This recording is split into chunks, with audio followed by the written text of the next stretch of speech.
अस्सलाम वालेकुम। आज हम मोशनल ईएमएफ को डिस्कस करेंगे। Chapter number 15 electromagnetic induction, second year physics. So let's start the topic. What is motional EMF?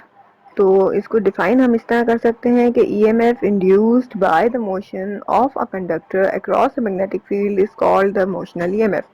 यानी मोशन की वजह से, कंडक्टर के मोशन की वजह से जो ईएमएफ इंड्यूस होता है मैग्नेटिक फील्ड के अंदर, वो कहलाता है जी मोशनल ईएमएफ।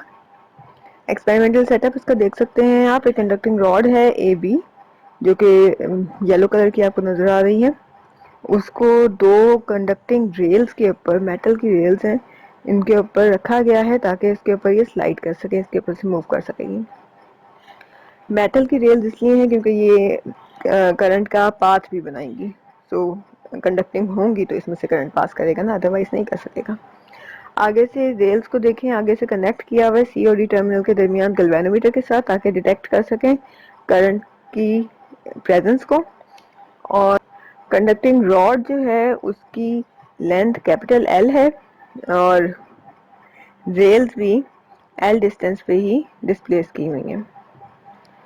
मैग्नेटिक फील्ड की जो डायरेक्शन है that is into the paper, तो बी की डायरेक्शन इनटू द पेपर आएगी।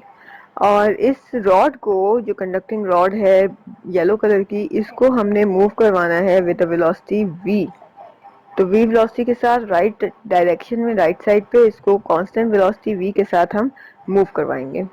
तो ये लूप, जो कंडक्टिंग लूप बनेगा, वो बनेगा ए बी सी डी ए। इस डायरेक्शन में, एंटी क्लॉकवाइज डायरेक्शन में करंट जो है वो फ्लो करेगा जब आप इसको मूव करवाओगे तब। जब इसको मूव नहीं करवाया हुआ, ये रेस्ट पर है, तो हमारे पास किसी किस्म की कोई भी इंड्यूस नहीं हो रहा होगा करंट, और कोई induce current anti clockwise direction में फ्लो नहीं करेगा। डिफ्लेक्शन जो है वो जीरो होगी गैल्वेनोमीटर की जब ये रेस्ट पोजीशन पे होगा। लेकिन जैसे ही आप इसको मूव करवाने लगोगे इस मैग्नेटिक फील्ड के अंदर विद वेलोसिटी v, तो इसमें एंटी क्लॉकवाइज डायरेक्शन में करंट फ्लो करने लग जाएगा।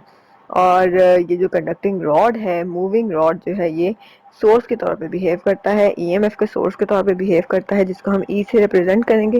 और delta V is equal to V B minus V A, क्योंकि B is the at the higher potential और A is at the lower potential. High से लो की तरफ ही हमेशा करंट ने फ्लो करना है, लिहाजा हम कहेंगे कि बी वाला जो है पोटेंशियल हाई है और ए वाला पोटेंशियल लो है। सो हाई से लो की तरफ डायरेक्शन होगी करंट की, V B minus V A will be the potential difference.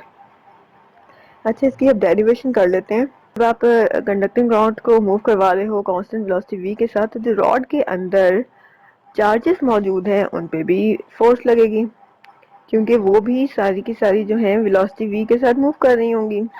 सो अगर ये वेलोसिटी v के साथ मूव करती हैं और इनके ऊपर फिर फोर्स लगती है मैग्नेटिक फोर्स, क्योंकि हमने पढ़ा था लास्ट टाइम टॉपिक में चैप्टर नंबर 14 के अंदर कि जब भी एक पार्टिकल, चार्ज पार्टिकल मूव करता है एक मैग्नेटिक फील्ड के अंदर, तो उसके ऊपर एक मैग्नेटिक फोर्स एक्ट करती है जो कि बराबर थी क्यू वी बी के। और ये आता था Q A B sine of theta. इस केस में वी और बी एक दूसरे के ऊपर 90 डिग्री बना रहे हैं, क्योंकि वी की डायरेक्शन है राइट साइड पे जबकि बी की डायरेक्शन है इनटू द पेपर, तो they are making an angle of 90 degree. तो अगर ये दोनों एक दूसरे पे 90 डिग्री बना रहे हैं, तो इनके ऊपर जो फोर्स लगेगी, जो चार्ज के ऊपर फोर्स लगेगी, that will be F is equal to Q V B. अब ये फोर्स की डायरेक्शन क्या होगी, ये हम राइट हैंड रूल से निकाल सकते हैं। राइट हैंड रूल हमें ये कहता है कि जी जो फिंगर्स हैं वो डायरेक्शन देंगे बी की, थंब देगा डायरेक्शन वी की, और पाम जो है उस वो देगा डायरेक्शन फोर्स की। तो अगर आप अपनी फिंगर्स को इस तरह से रखो कि स्क्रीन की तरफ अपनी फिंगर्स अपनी कर लें और राइट साइड पे थंब को कर लें, तो हथेली आपकी ऊपर की तरफ पॉइंट करती होती है।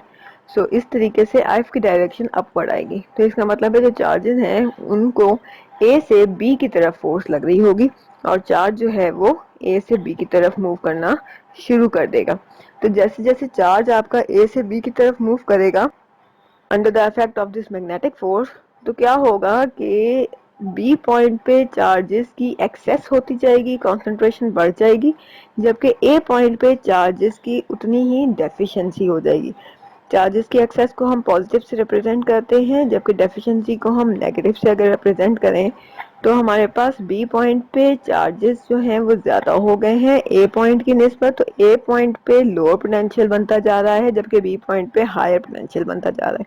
और आपको मालूम है कि जब चार्जेस को हम सेपरेट कर दें तो उसके दरमियान में एक इलेक्ट्रिक फील्ड आ जाती है, और इलेक्ट्रिक फील्ड की डायरेक्शन होती है from positive towards the negative potential. High potential से लोअर पोटेंशियल की तरफ इलेक्ट्रिक फील्ड की हमेशा डायरेक्शन होती है। जैसे जैसे चार्ज बढ़ता जाएगा बी पॉइंट पे, वैसे वैसे ही इलेक्ट्रिक फील्ड इंटेंसिटी भी बढ़ती जाएगी। फिर एक पॉइंट वो आएगा कि जब आपकी जो मैग्नेटिक फील्ड है और जो इलेक्ट्रिक फील्ड है ये दोनों बराबर हो जाएंगे, इसको हम कहेंगे equilibrium value of E not reach कर जाएगी, that is the maximum value of the electric field intensity. ये इक्विलिब्रियम वैल्यू कब रीच करेगी? जब आपकी मैग्नेटिक फोर्स और इलेक्ट्रिक फोर्स इक्वल हो जाएंगी। इलेक्ट्रिक फोर्स याद रखिएगा कि बढ़ रही है, चार्जेस के बढ़ने से इलेक्ट्रिक फोर्स बढ़ती जा रही है, जबकि मैग्नेटिक फोर्स की उतनी ही कांस्टेंट वैल्यू है, क्योंकि आप वेलोसिटी v भी कांस्टेंट रख रहे हो और जो b है वो भी एक कांस्टेंट फील्ड है जो कि हम अप्लाई कर रहे हैं, उसको भी हम चेंज नहीं कर रहे। लिहाजा मैग्नेटिक फोर्स आपकी कांस्टेंट है, लेकिन इलेक्ट्रिक फोर्स डिपेंड करती है चार्जेस की एक्यूमुलेशन पे, यानी कितनी कंसंट्रेशन चार्जेस की बन गई है बी पॉइंट पे। तो जब इतनी हो जाए कि वो मैग्नेटिक फोर्स के बराबर हो जाए तो उस इलेक्ट्रिक फील्ड को जो कि पॉजिटिव से नेगेटिव की तरफ या बी से ए की तरफ डायरेक्ट कर रही है, इसको हम नाम देते हैं इक्विलिब्रियम इलेक्ट्रिक फील्ड, और उसको ई नॉट से रिप्रेजेंट करते हैं। और यहाँ पे जब इक्वेशन लिखेंगे तो लिखेंगे कि Q E naught is equal to Q V B. यहाँ से ई नॉट की वैल्यू निकल आई है वी बी। अच्छा, हमने जो पोटेंशियल ग्रेडियंट का फॉर्मूला किया था that was E is equal to minus delta V by delta R, तो वहाँ पे डेल्टा आर इस केस में हमारे पास L के बराबर है, डिस्टेंस है दोनों पॉइंट्स B और A के दरमियान। फॉर्मूले के अंदर E naught is equal to minus delta V by L लगा देंगे। यहाँ से delta V will become equal to minus E naught times L आएगा। और डेल्टा वी को हम इस केस में इंड्यूस्ड ईएमएफ को एप्सिलॉन से रिप्रेजेंट करते हैं, लिहाजा delta V is equal to epsilon. So epsilon is equal to minus V B L. V B कहाँ से आया? अभी हमने इसको जब मैग्नेटिक और इलेक्ट्रिक फोर्स को इक्वल किया था तो वहां से वी बी ई नॉट की वैल्यू निकली थी, तो ई नॉट की वैल्यू यहाँ पे लगा दी है, तो minus V B L formula बन गया। अब अगर v और b एक दूसरे पे 90 डिग्री ना होते, कोई और एंगल बना रहे होते, तो हमारे पास यही फॉर्मूला चेंज हो जाता, epsilon is equal to minus V B L sine of theta. ठीक है, तो अब इस इंड्यूस्ड ईएमएफ की वजह से करंट फ्लो करेगा from point B towards point A in the anti clockwise direction, और लूप जो बनेगा वो बनेगा B C D A. Galvanometer जो है वो फिर डिफ्लेक्शन शो करेगा। अच्छा, अब जैसे जैसे ये करंट फ्लो करेगा तो होगा क्या कि जब करंट आपका फ्लो किया और चार्ज आपका मूव किया बी से सी की तरफ, सी से डी की तरफ और डी से ए की तरफ, तो आपका चार्ज ऊपर जो था बी पॉइंट पे वो कम हो गया और नीचे बढ़ गया। तो जब से चार्ज आपका कम होगा तो इलेक्ट्रिक फील्ड भी कम हो जाएगी, क्योंकि वो चार्ज के ऊपर ही तो डिपेंड कर रही थी। सो आपके पास इक्विलिब्रियम वैल्यू जो है वो डिस्टर्ब हो जाएगी, और जैसे ही आपकी इक्विलिब्रियम वैल्यू डिस्टर्ब होगी इलेक्ट्रिक फोर्स कम हो जाएगी मैग्नेटिक फोर्स से। सो अब अगर मैग्नेटिक फोर्स ज्यादा है तो जिस तरफ को फोर्स ज्यादा होगी उस तरफ को चार्ज मूव कर जाएगा, क्योंकि चार्ज के ऊपर फोर्सेस तो दोनों लग रही हैं।